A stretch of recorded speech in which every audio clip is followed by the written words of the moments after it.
ஆண்டவராகிய இயேசு கிறிஸ்துவினையே நாம் மையப்படுவதாக இந்த காலவெளியிலே உங்கள் யாவரையும் பார்ப்பதில் மிகுந்த சந்தோஷம். பைபிளில் எனக்கு ரொம்ப அதிகமாக பிடிச்ச ஒரு chapter proverbs. Life lessons, character development, character build பண்ணுற கர்த்தர். ஒரு விசுவாசி, ஒரு பிலீவர் எப்படி இருக்கணும், அவனுடைய வாழ்க்கையில் என்னென்னலாம் தேவை அப்படின்றத ஞானி மூலமாக ஆண்டவர் நிறைய சத்தியங்கள் எழுதி வச்சுருக்கிறார். மேபி படிக்கும்போது கொஞ்சம் கஷ்டமாக இருந்தாலும் அதை கொஞ்சம் கவனித்து படித்து பார்த்திங்கன்னா லைஃப்பை பில்டு பண்ணுறார், கேரக்டர் பில்டு பண்ணுறார். ஒரு கிறிஸ்தவனுக்கு கேரக்டர் ரொம்ப முக்கியம், ஆட்டிடியூட் ரொம்ப முக்கியம். ஆமாம், இந்த கேரக்டர் இல்லைன்னு வச்சுக்கோங்களேன், நம்ம லைஃபே வேஸ்ட் ஆகிரும். Character is very important. பணம் இருக்கலாம், அந்தஸ்து இருக்கலாம், புகழ் இருக்கலாம், எல்லாமே இருக்கலாம். ஆனால் கேரக்டர் நல்லா இல்லைன்னா மதிக்கவே மாட்டாங்க, உலகம் யாரும் மதிக்க மாட்டாங்க. ஐயா என்னப்பா அந்த கேரக்டர் அப்படின்ட்டு ஒரே வாரத்தில் போயிடும். நமக்கு எல்லாம் இருந்தோம், கிரைஸ்டுடைய கேரக்டர் நமக்கு இல்லைன்னா வேஸ்ட்டுங்க வாழ்கிறது. ஆமாம், கிரைஸ்டுடைய கேரக்டர் ரொம்ப காட்லி கேரக்டர்ஸ் நமக்கு தேவை. அதுக்கு அதிகமாக ஜெபம் பண்ணுங்கள்.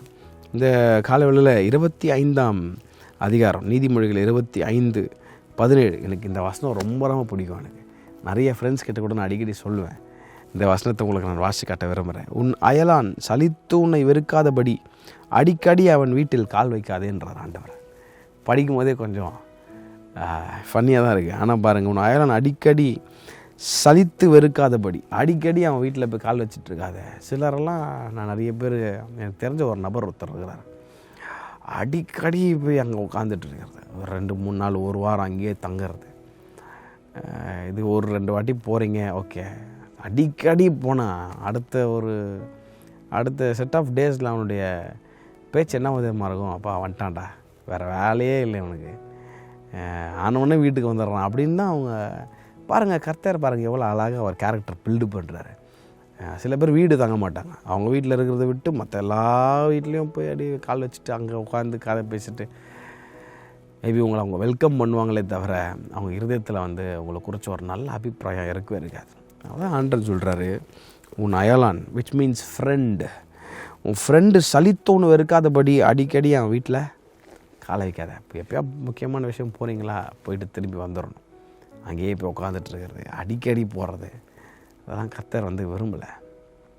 நம்ம கேரக்டர்ஸ் நல்ல கேரக்டர்ஸாக வரணும்னு கர்த்தர் விரும்புகிறார். ஆமாம், so just follow the word. தேனிலும் மதுரமான வார்த்தை அவங்களை அழகாக மோல்டு பண்ணும், உங்களை டியூன் பண்ணும். ஒரே நல்ல டக்குன்னு மோல்டு பண்ணிடாது, கொஞ்சம் கொஞ்சமாக உங்களை மோல்டு பண்ணும், டியூன் பண்ணும். உங்களை அழகாக கூர்மையாக கர்த்தர் மாற்றுவார். ஆமாம், ரொம்ப அழகாக கூர்மையாக மாற்றுவார். இந்த ஷார்ப்னர், இந்த பென்சிலுக்கும் அழகாக ஒரு இந்த 2 காரியமும் which teaches a big lesson. பாருங்கள், அந்த பென்சிலை பயன்படுத்தணும், அது நல்லா கூர்மையாக அது பயன்படணும் அப்படின்னா போட்டு நல்லா அதை ஷார்பன் பண்ணாதான் அது உடனே புஸ்குன்னு நின்றது வெளியே. அதை நல்லா ஷார்பன் பண்ணணும். அந்த ஆண்டோடைய வார்த்தை நல்லா ஷார்பன் பண்ணி, நம்மளை ஷார்ப் பண்ணி எங்கே டியூன் பண்ணி மோல்டு பண்ணி பாருங்கள், அழகாக கொண்டு ஒரு இடத்துல ஆஸ்வாதம் வைப்பார். நீங்கள் பலருக்கு ஆஸ்வாதமாக இருப்பீங்க. கர்த்தர் தாமே உங்களை யாரையும் ஆஸ்வதிப்பாராங்க. ஆமென்.